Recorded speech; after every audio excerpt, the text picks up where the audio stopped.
नमस्कार, business plus टेलिभिजनको news bulletin business टुडेमा स्वागत छ। म जीवन खड्का। सुरुमा हेडलाइन्स।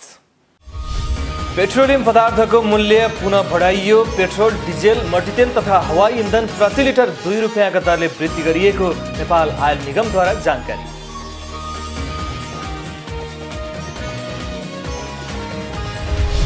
बिचौलिया हावी भएको गुनासो बढेपछि कालीमाटी तरकारी बजारमा किसानलाई छुट्टै स्टलको व्यवस्था। किसानलाई छुट्याइएको स्टलबाट तरकारी तथा फलफुल सिधै ग्राहकलाई बेच्न पाउने व्यवस्था।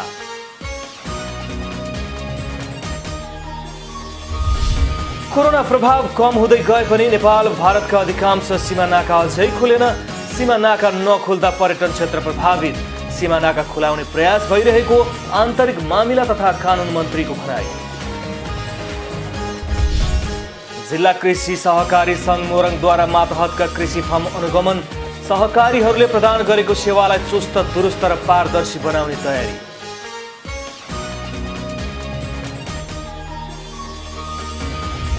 र बुधबार शेयर बजार 40.40 अङ्कले वृद्धि। 3 अर्ब 37 करोड रुपियाँ बराबरको शेयर कारोबार।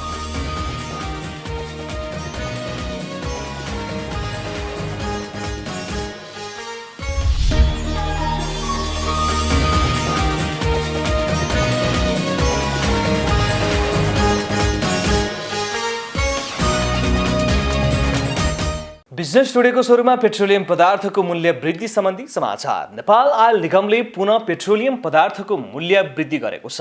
निगमका प्रवक्ता विनित मणि उपाध्यायका अनुसार मंगलबार मध्यरातीदेखि लागू हुने गरी पेट्रोल, डिजेल तथा मट्टीतेलमा प्रति लिटर ₹2 का दरले मूल्य वृद्धि गरेको हो। नयाँ मूल्य अनुसार पेट्रोल प्रति लिटर ₹118 पुगेको छ भने डिजेल, मट्टीतेल प्रति लिटर ₹101 पुगेको छ। यस्तै हवाई इन्धन आन्तरिकको साविक मूल्यमा ₹2 ले वृद्धि हुँदा प्रति लिटर ₹74 पुगेको छ। खाना पकाउने एलपी ग्यास तथा हवाई इन्धन अन्तर्राष्ट्रिय तर्फको खुद्रा बिक्री मूल्य भने हाललाई यथावत नै राखिएको छ। मूल्य वृद्धिपछि पनि निगमलाई पेट्रोलमा ₹9.35, डिजेलमा प्रति लिटर ₹5.80 तथा खाना पकाउने एलपी ग्यासमा प्रति सिलिन्डर ₹392.82 घाटा रहेको निगमको भनाइ छ। त्यस आधारमा अर्धवार्षिक रूपमा निगमलाई 1 अर्ब 27 करोड 70 लाख बराबरको घाटा रहेको दावी गरिएको छ। सो घाटा रकम मूल्य स्थितीकरण कोष तथा निगमको सञ्चित नाफाबाट व्यवस्थापन गरिनेछ। इन्डियन आयल कर्पोरेसनबाट प्राप्त भएको मूल्य अनुसार नै निगमले मूल्य समायोजन गर्दै आएको छ। निगमले यसअघि गत फागुन 17 मा मूल्य समायोजन गरेको थियो। तरकारी बजारमा बिचौलिया हावी भएको गुनासो बढेपछि कृषि तथा पशुपक्षी विकास मन्त्रालयले कालीमाटी फलफुल तथा तरकारी बजारमा किसानका लागि छुट्टै स्थल राख्ने व्यवस्था गरेको छ। फलफुल तथा तरकारी बजार विकास समिति बोर्डको बैठकले किसानका लागि छुट्टै 12वटा स्टल राख्ने निर्णय गरेको हो। सो निर्णयसँगै अब किसानले आफूले उत्पादन गर्ने तरकारी तथा फलफुल लगेर सिधै स्टलमा राखेर बेच्न पाउनेछन्। टाढा टाढाबाट आउने किसानका लागि भने एउटा रिजर्भ स्टलको व्यवस्था गरिएको छ। स्टल प्रयोग गरे बापत किसानले प्रति केजी 20 पैसाका दरले दैनिक भाडा तिर्नुपर्ने व्यवस्था गरिएको छ। कालीमाटी फलफुल तथा तरकारी थोक बजारमा उपभोक्ताले पनि 2.5 किलोदेखि बढीका तरकारी थोक मूल्यमा नै खरिद गर्न सक्नेछन्। यसअघि व्यापारीले किसानबाट तरकारी खरिद गरी बिक्री गर्दै आएका थिए। एकजना किसानले 20 घण्टाका लागि सो स्टल प्रयोग गर्न पाउनेछन्। यदि कुनै किसानले आफ्नो तरकारी बेचिसकेर स्टल खाली भए अर्को किसानले पनि प्रयोग गर्न पाउने व्यवस्था गरिएको छ। तर यसरी व्यवस्था गरिएको स्टल कम भएकोले वास्तविक कृषकको पहुँचमा यो सुविधा नपुग्ने विज्ञहरू बताउँछन्। किसानले 20 घण्टा प्रयोग गर्न पाउने व्यवस्थाले 12वटा स्टल समस्या समाधान भन्दा बढी थप समस्या सृजना गर्ने तर्फ मन्त्रालयको ध्यान जानुपर्ने सरकारवालाको बुझाइ छ। किसानका लागि छुट्टै स्टल राम्रो योजना भए पनि यसलाई वैज्ञानिक ढङ्गले व्यवस्थापन गर्नुपर्ने उनीहरूको सुझाव छ। अख्तियार अनुसन्धान आयोग हेटौडामा आर्थिक वर्ष 2077-78 फागुनसम्म 764 वटा विभिन्न किसिमका उजुरी परेको छ। आर्थिक वर्ष 2077-78 मा विभिन्न 764 वटा भ्रष्टाचारका उजुरी परेकोमा 222 वटा मुद्दाको फरछोड भइसकेको र 542 वटा अनुसन्धानको प्रक्रियामा रहेको अख्तियार अनुसन्धान आयोग कार्यालय हेटौडाका सूचना अधिकारी विष्णु प्रसाद सापकोटाले बताउनुभयो। यो वर्ष 77-78 मा जम्मा हामीसँग 764 वटा उजुरी छन्। त्योमध्ये 222 वटा उजुरी हामीले फरछोड गरिसकेका छौँ। त्यसको जम्मा प्रतिशत 29.06% हुन्छ र बाँकी 542 वटा उजुरीहरू फरछोड हुन बाँकी छ। हामीले यो वर्ष 2वटा स्ट्रिङ अपरेसन गरेको छौँ हाम्रो कार्यालयबाट। हाम्रो कार्यालयमा पर्ने उजुरीमा सबभन्दा धेरै चाहिँ स्थानीय तहको उजुरी पर्छ, जसमा 307वटा उजुरी चाहिँ स्थानीय तहबाट तह सम्बन्धी उजुरीहरू परेका छन्। त्यसमा पनि शिक्षाको 131वटा छ र वातावरण वनको चाहिँ 74वटा र त्यसै गरी भूमि व्यवस्थाबाट 68वटा गरी विभिन्न शीर्षकमा हामीलाई, तर मेन स्थानीय तहको उजुरी र शिक्षा सम्बन्धी उजुरी चाहिँ यस कार्यालयमा बढी परेको देखिन्छ। यो वर्ष स्थानीय तहको 300वटा उजुरी परेकोमा शिक्षा सम्बन्धी 130वटा, वातावरण तथा वन सम्बन्धी 74वटा र भूमि सम्बन्धी 68वटा उजुरी परेका छन्। आयोगले यो वर्षमा 2वटा स्ट्रिङ अपरेसन सञ्चालन गरेको थियो, जसमा जलस्रोत तथा सिंचाई डिभिजन कार्यालय कलैयामा कार्यरत सह इन्जिनियर गजेन्द्र जसवाल 80,000 रुपियाँ सहित रङ्गेहात समातेको र नेपाल विद्युत प्राधिकरण हेटौँडाका भरतपुर बर्दिघाट प्रसारण आयोजनामा कार्यरत कर्मचारी ईश्वरी प्रसाद जेसवाललाई घुस रकम सहित पक्राउ गरेको थियो। बिजनेस टुडेमा पालो भएको छ ब्रेकको।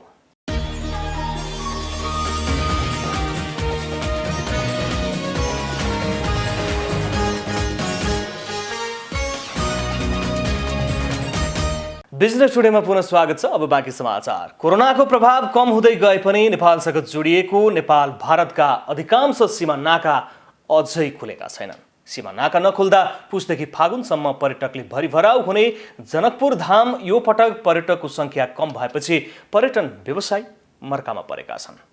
एक रिपोर्ट। धनुषाको धार्मिक पर्यटकीय नगर जनकपुर धाममा यो वर्ष आउने पर्यटकको संख्या निकै कम भएको छ। नेपालबाट मात्र नभई छिमेकी मुलुक भारतबाट दैनिक हजारौंको संख्यामा पर्यटक जनकपुर धाम आउने गरेकोमा कोरोना महामारीका कारण सीमा बन्द हुँदा पर्यटक संख्यामा कमी आएको हो। कोरोनाको प्रभाव कम हुँदै गएको भए पनि नेपालसँग जोडिएको सीमा खुल्ला नगरिएको कारण त्यसको प्रत्यक्ष असर पर्यटकसँग आबद्ध साना तथा ठूला व्यापारीलाई परेको उनीहरू बताउँछन्। बाद आके सरकार के बॉर्डर खुल गए, बॉर्डर खोल नहीं रहा, आदमी चोर बाटो अब है जाई है। जनकपुर में गाड़ी घोड़ा घुसे नहीं दे, गाड़ी घोड़ा घुसे देती है तो हमारे सके व्यापार व्यवसाय बढ़िया चले छे। व्यापार पर अभी 12 धक्का लागल है, व्यापार चलबे नहीं करे। दुकान के भाड़ा बुझावे के, स्कूल के वगैरह वगैरह फीस बुझावे के, हम सब दुकान के पूंजी बेच के खा रहा छी। बहुत लॉस में जा रहे। सरकार कहिया खोलते कोई ठोट ठिकान ना है। अहिले के भइरहेको छ, हाम्रा धर्मप्रेमीहरू जुन भारतमा बसोबास गर्छन् उहाँहरू हिँडेर आइराखेका छन्।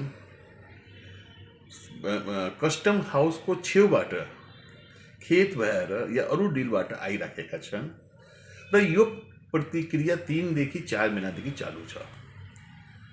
यिनीहरू आफ्ना आस्थाको कारणले घरबाट बोकेर ल्याएका खाद्यान्न खाएर आइराखेका छन्, जबकि त्यही हिसाबले आस्थाको कारणले आउने पेइङ गेस्ट जसले यहाँ खर्च गर्छन्, जो आफ्नै गाडीबाट आउँछ, त्यो निषेधित छ। त्यसको कारणले पर्यटन उद्योगले जुन 1 वर्षदेखि यस महामारीको कारणले तकलिफ पाएको छ, दुख पाएको छ, भोगेको छ, सरकारलाई त्यसको थाहा छ। नेपाल भारत सीमा निषेधको कारण धार्मिक समारोहमा आउनेहरूको संख्या पनि विगतभन्दा निकै कम भएको छ। 15 दिने माध्यमिक परिक्रमामा नेपाल भारतका हजारौं श्रद्धालुहरू सहभागी हुने गर्थे, तर यसपटक माध्यमिक परिक्रमा भारतीय श्रद्धालुहरूको संख्या निकै न्यून छ। परिक्रमामा रामसीताको डोलासँगै श्रद्धालुहरू पूजापाठ गर्दै 15वटा स्थानमा विश्रामपछि जनकपुर धाममा गृह परिक्रमा गरेर गन्तव्यस्थलसम्म जाने गर्दछ। जनकपुर धाममा गृह परिक्रमा गरेर श्रद्धालुहरू फागुन अर्थात् होली मनाउने परम्परा रहँदै आएको छ। सीमा नाका खुलाउन नेपाल भारत सीमा संवाद समूहले प्रयास गरिरहेको आन्तरिक मामिला तथा कानून मन्त्री ज्ञानेन्द्र कुमार यादव बताउनुहुन्छ। अब एक देशबाट अर्को देशमा प्लेनहरू आवत सुरु भइसकेको छ। खास गरेर पैदल यात्रुहरूको लागि कुनै किसिमको रोकटोक छैन। खास गरेर पैदल यात्रीहरू भारत र नेपालको चाहिँ खुला सिमाना भएको हिसाबमा पनि आवत भइरहेको छ र अहिले भ्याक्सिन पनि आइसकेको अवस्था छ। माने यस्तो अवस्थामा अब बोर्डर चाहिँ सिल गर्नुको, बोर्डर बन्द गर्नुको र गाडीहरू आवत हुन नदिनुको खासै केही औचित्य छैन। त्यसकारण योभन्दा अगाडि पनि हामी प्रदेश सरकारले सङ्घीय सरकारलाई अनुरोध गरेका थियौँ बोर्डरलाई चाहिँ सुचारू गर्नुपर्ने हुन्छ र बोर्डर चाहिँ आवत जावतलाई निरन्तरता दिनुपर्ने हुन्छ, रोक्नु हुँदैन भनेर हामीहरूले चाहिँ उहाँहरूलाई सङ्घीय सरकारलाई सल्लाहको रूपमा दिएका थियौँ। सीमावर्ती क्षेत्रमा सदियौंदेखि नेपाल भारतबीच धार्मिक, सांस्कृतिक तथा पारिवारिक सम्बन्ध रहँदै आएको छ। कोरोना भाइरसको प्रभावले यो सम्बन्धमा केही जटिलता उत्पन्न भएको भए पनि सरकारले सुरक्षित तरिकाले नाका खोलेर पूर्ण रूपमा सावधानी अपनाई सम्बन्धलाई पुरानै अवस्थामा ल्याउन पहल गर्नुपर्ने देखिन्छ। धनुषा सहकर्मी कैलाश दासको सहयोगमा जिल्ला ब्युरोको रिपोर्ट। जिल्ला कृषि सहकारी संघ मोरङले मातहतका रहेका सदस्यहरूको कृषि फर्म अनुगमन गरेको छ।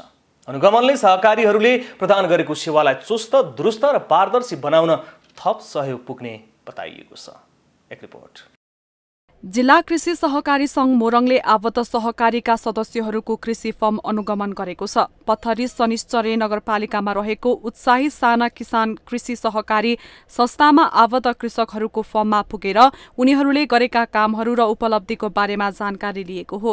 संस्थामा आबद्ध कृषकहरूको गुनासो सुन्ने, प्रगतिको बारेमा अरू कृषकहरूलाई जानकारी गराउने तथा समस्याको समाधान गर्न पहल गर्ने उद्देश्यका साथ अनुगमन सुरु गरिएको हो। राम्रा सहकारीहरूलाई हामी प्रोत्साहन गर्दै बाहिरका सहकारीहरूसँग समन्वय गराउँदै उनीहरूको अनुदानहरू भित्राउने काममा सहयोग गर्दै ती सानालाई पनि शिक्षाद्वारा अगाडि बढाउनेछौँ। भर्खरै मात्रै पनि हामीहरूले यो मोरङ जिल्लाभित्र रहेका साना किसान र कृषि सहकारी संस्थाका हामी निर्वाचित भइसकेपछि यो नेपाल सरकारसँग समन्वय गरेर हामीहरूले 7 दिने तालिममा चाहिँ 10 जनाभन्दा बढीलाई हामीहरूले सहभागी गराएर तालिम प्राप्त गराइसकेका छौँ र यस्ता तालिम गोष्ठी र अनुगमन सँगसँगै यिनीहरूको भविष्यमा आइपर्ने कुराहरूमा पनि जिल्ला सङ्घबाट हामीहरूले निरन्तर अगाडि बढ्दै यिनीहरूको सहयोगमा हामी हातमा हात मिलाएर यिनीहरूलाई अगाडि बढाएर सँगै लिएर जानेछौँ। संघमा आबद्ध जिल्लाका कृषि सहकारीहरूको अनुगमनले सहकारी तथा कृषकलाई थप प्रेरणा मिल्ने विश्वास गरिएको छ। उत्कृष्ट सहकारी तथा कृषकलाई हरेक वर्ष संघले पुरस्कृत गर्दै आइरहेको छ। कृषकहरूले सहकारीको ऋण सहयोगमा बाख्रा फर्म, बङ्गुर फर्म, केरा खेती, अर्गानिक तरकारी खेती, गाई तथा भैँसी पालन लगायतका व्यवसाय गरेर राम्रो आर्जन गर्न सफल भइरहेका छन्। हाम्रो जिल्ला सङ्घको तर्फबाट उहाँहरूलाई समन्वय गर्ने, उहाँहरूलाई आफ्नो तर्फबाट सहयोग गर्ने कुरा त छँदैछ र राज्यको तर्फबाट पनि कमसेकम कृषिसँग सम्बन्धित व्यवसायलाई चाहिँ प्रमोट गर्नका निमित्त यस्ता व्यावसायिक जो चाहिँ यथार्थमा व्यवसायसँग नै रिलेसनमा रहेर काम गरिराख्नु भएको छ त उहाँहरूलाई चाहिँ सपोर्ट गर्नका लागि प्राविधिक सपोर्ट हुनसक्छ, विभिन्न अरू अन्य के अरे इकोनोमिक सेक्टरमा गर्ने सहयोग हुनसक्छ र अनुदानका कुरामा हुनसक्छ। यो भएको खण्डमा चाहिँ कमसेकम व्यवसायिक कृषकहरूलाई र सहकारीका कृषिमा आबद्ध शेयर सदस्यहरूलाई चाहिँ कमसेकम काम गर्ने प्रेरणा र ऊर्जा उत्पादन हुन्थ्यो भन्ने मेरो बुझाइ हो। पछिल्लो समयमा केही सहकारीका गतिविधिमाथि शङ्का पनि बढेको छ। अनुगमनले राम्रालाई प्रोत्साहन र खराबलाई सच्याउन सहयोग पुग्नेछ।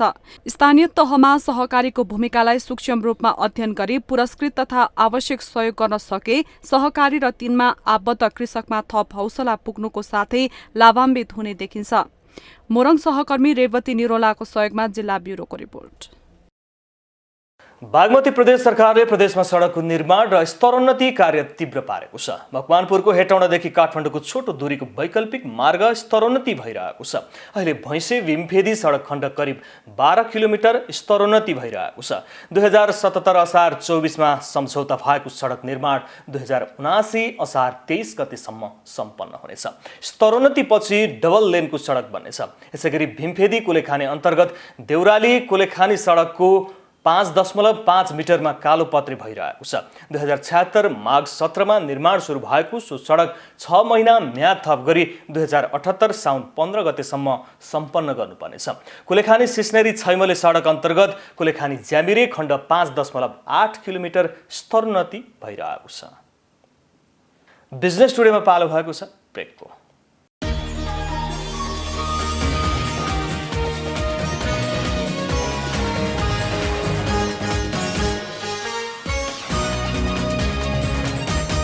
बिजनेस टुडेमा पुनः स्वागत छ। अब बाँकी समाचार। नेपाल स्टक एक्सचेन्ज नेप्सेले नेपाल इन्फ्रास्ट्रक्चर बैंक नेफ्रासँग स्पष्टीकरण सोधेको छ।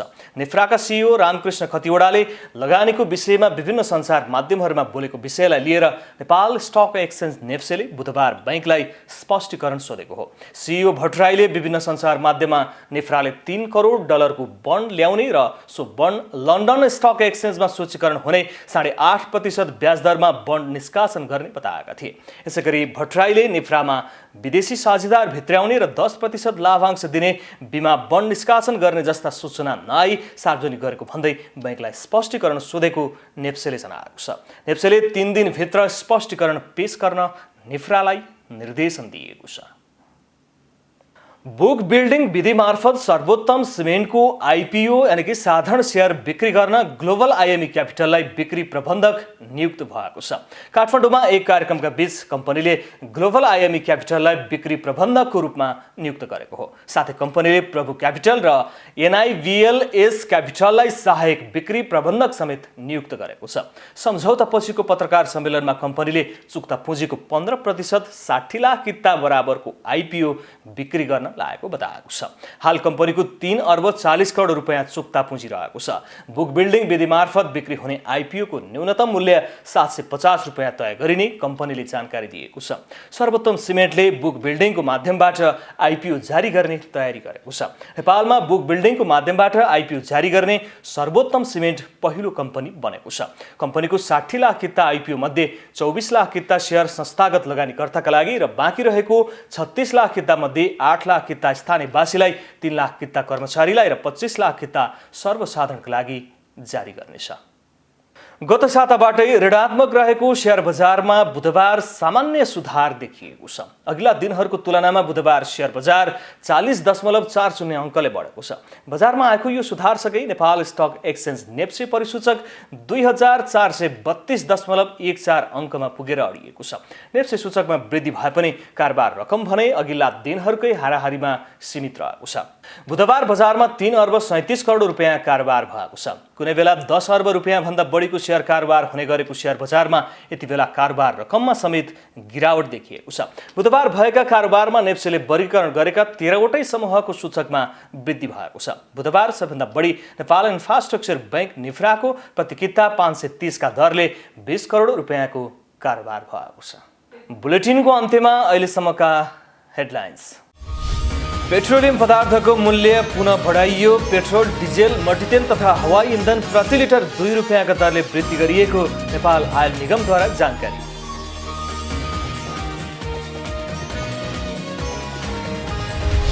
बिचौलिया हावी भएको गुनासो बढेपछि कालीमाटी तरकारी बजारमा किसानलाई छुट्टै स्टलको व्यवस्था। किसानलाई छुट्याइएको स्टलबाट तरकारी तथा फलफुल सिधै ग्राहकलाई बेच्न पाउने व्यवस्था।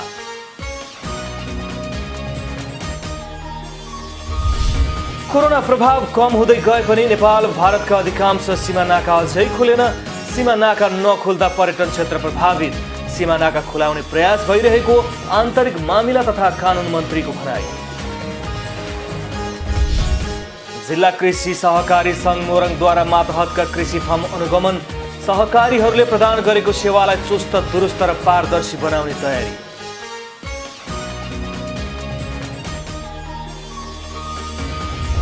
र बुधबार शेयर बजार 40.40 अङ्कले वृद्धि। 3 अर्ब 37 करोड रुपैयाँ बराबरको शेयर कारोबार।